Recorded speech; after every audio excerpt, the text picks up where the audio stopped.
Hello, in this video I'm gonna show you how to boot from a USB drive on your MSI Stealth. So to do it, you need to first plug in the USB drive, then shut down your laptop. So I'm gonna shut it down.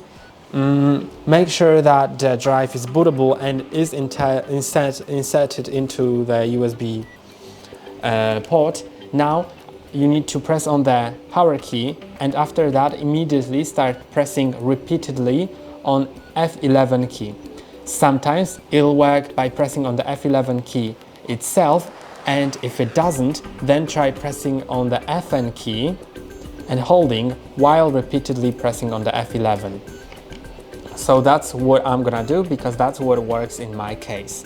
So let's press on the power key, then FN key, pressing and holding, and in the meantime repeatedly pressing on the F11 until I get into one-time boot menu. Now I can select my USB drive, which I have here, and let's see if it boots into the Windows 11 setup. I presume that's what I have.